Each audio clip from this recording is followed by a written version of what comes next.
তৎকালীন নবী সাল্লাল্লাহু আলাইহি সাল্লামের সাহাবায়ে কেরামদের জীবন ছিল স্বর্ণালী জীবন। রাসূলুল্লাহ সাল্লাল্লাহু আলাইহি সাল্লামের সচক্ষে দেখা ছাত্র তারা, সুবহানাল্লাহ। তাদের জীবনে আমাদের মতো ভোগ বিলাসিতা ছিল না, আমাদের মতো এই বাহারি রঙের খাবার ছিল না, আমাদের মতো এইরকম হাজারো দামি দামি পোশাক তাদের কাছে ছিল না, তাদের আমাদের জন্য এই বাহনের এত সুন্দর ব্যবস্থা তাদের ছিল না। এই জীবন এই ভোগ বিলাসিতায় যে আমাদের চাকচিক্যতা দেখা যাচ্ছে, এই চাকচিক্যময় দুনিয়ার মধ্যে এত কিছু নিয়ামতের মধ্যে তারা ছিল না। তারপরে তাদের ঈমান ছিল আকাশচুম্বী।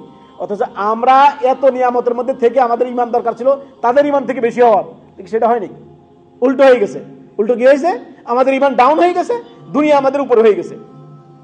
সুবহানাল্লাহ, আল্লাহ আমাদেরকে বুঝার তৌফিক দান। দেখেন, তো এই জন্যই সর্বদাই খেয়াল রাখবেন, সর্বদাই খেয়াল রাখবেন যে আল্লাহ রব্বুল আলামিন আপনাকে যে নিয়ামত দিয়েছেন, এই যে আপনার দুনিয়ার নিয়ামত দিয়েছেন, টাকা পয়সার নিয়ামত দিয়েছেন, সুস্থতার নিয়ামত দিয়েছেন, সন্তান সন্ততি দিয়েছেন, স্ত্রী পুত্র দিয়েছেন, আপনাকে এই যে আপনার দুনিয়ার এই কত ভোগ বিলাসের সামগ্রী আল্লাহ আপনাকে দিয়েছেন, কত নিয়ামতের খাবার, স্বাচ্ছন্দ্যে আপনি বাহারি রঙের খাবার আপনি খাচ্ছেন, সুবহানাল্লাহ।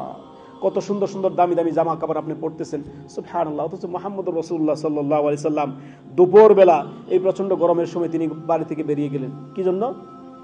খিদার তাড়নায়, সুবহানাল্লাহ, খিদার তাড়নায়। জৈনব আনসারী সাহাবীর আপনার কি করলেন? তার বাগানে গেলেন, যাওয়ার পরে দুই একটা খেজুর আর কিছু পানি তিনাকে